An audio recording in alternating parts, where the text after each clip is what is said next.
আসসালামু আলাইকুম। ঈদ আয়োজনের ৩য় দিনে শুরুটা করছি ১ কাপ গরম চা আর হালকা নাস্তার সাথে। আর সাথে আছে ঈদ আয়োজনের ৩য় দিনে আমি কি করেছিলাম সেগুলো নিয়ে আমার আজকের দিনের ব্লগ। তো হ্যালো এভরিওয়ান, আসসালামু আলাইকুম। কেমন আছেন সবাই? আজকে তৈরি করতে যাচ্ছি সবার প্রিয় মজাদার কাচ্চি। যারা কাচ্চি ভালোবাসেন তাদের জন্য আজকের এই রেসিপিটা হবে একদম সহজ আর পারফেক্ট। তাহলে চলুন শুরু করা যাক আমাদের আজকের স্পেশাল কাচ্চি রান্না। তো আমি ঘরোয়া পদ্ধতিতেই কাচ্চিটা রান্না করেছিলাম। তো প্রথমে আমি মাংস, এখানে ১.৫ কেজি পরিমাণ মাংস ছিল।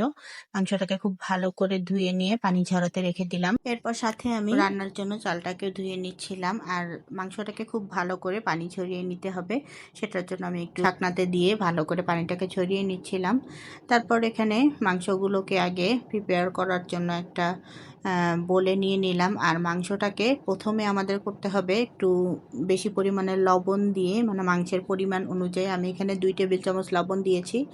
দিয়ে মাংসটাকে একটু ভালো করে মেখে পানিতে ভিজিয়ে রাখতে হবে 1.5 থেকে 2 ঘন্টা। কাচ্চি রান্নাটা একটু লং টার্ম প্রসেস, সকাল থেকে মোটামুটি প্রিপারেশন করলে হয়ে যায়।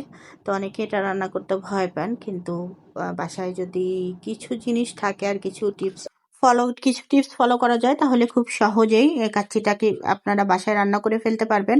তো এর জন্য আমি প্রথমে চালটাকে খুব ভালো করে ধুয়ে পানি ঝরিয়ে রেখে দিলাম। তারপর সেই মাংসটাকে আমি লবণ পানি থেকে সাদা পানিতে ধুয়ে নিয়ে তার মধ্যে এখানে আদা রসুন পেস্ট আর কাচ্চি বিরিয়ানির যে রেডিমিক্স মশলাটা পাওয়া যায় সেটাই ব্যবহার করেছি। ঈদের সময় আমি আর ঝামেলা করি নাই, তবে নর্মালি আমি বাসায় সব ধরনের মশলা নিজে ব্লেন্ড করেই তৈরি করি। তো সাথে দিয়ে দিলাম টমেটো সস, লাল মরিচের গুঁড়া আর টক দই, মিষ্টি দই এবং এখানে বাদাম বাটা।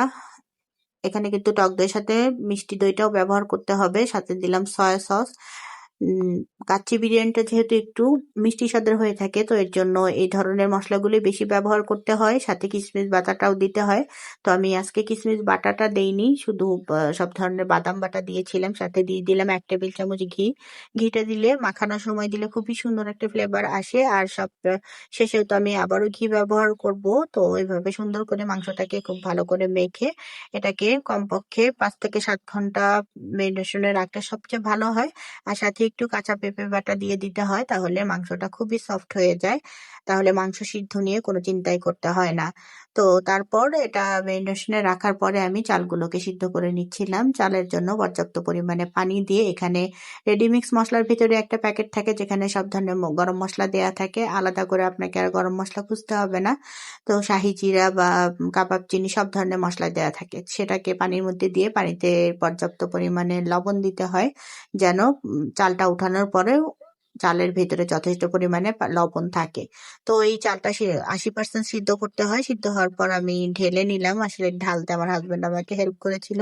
এই ধরনের জিনিসগুলো ঢালার সময় সে বাসায় থাকলে আমি তারে দিয়েই করাই। যেহেতু এটা আমার ঢালতে খুবই মানে খুব ভয় লাগে, অনেক গরম ধোঁয়া উঠে।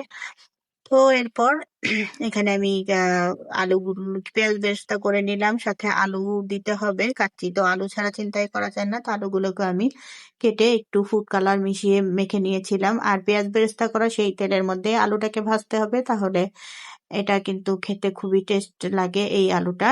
আর আলুটার সঙ্গে সামান্য একটু চিনিও ব্যবহার করেছিলাম। তো এই তো তো কাচ্চির জন্য মোটামুটি প্রিপারেশন শেষ। জন্য এখন আমি এটাকে আজকে বসানোর পালা। পাতলা যে অ্যালুমিনিয়ামের পাতিলগুলো হয় সেটা ব্যবহার করেছিলাম। সবসময় আমি হ্যাভি বটমের নন স্টিকের সসপ্যানগুলো ইউজ করি, তবে আজকে দেখলাম যে দেখি পাতলা পাতিলে তাড়াতাড়ি হয় কিনা। তো এটাতে এই পেঁয়াজ ভাজা যে বেরেস্তা করা তেলটা দিয়ে দিতে হবে, তাহলে কাচ্চির টেস্ট অনেক গুণ বেড়ে যায়। সাথে এখন আমি সেই আলুগুলোকে দিয়ে দিলাম, সাথে কতগুলো গোটা কাঁচা মরিচ উপর দিয়ে দিয়ে দিলাম। এখন লেয়ার করে আমি সেই সিদ্ধ করে রাখা চালগুলো দিয়ে দিব।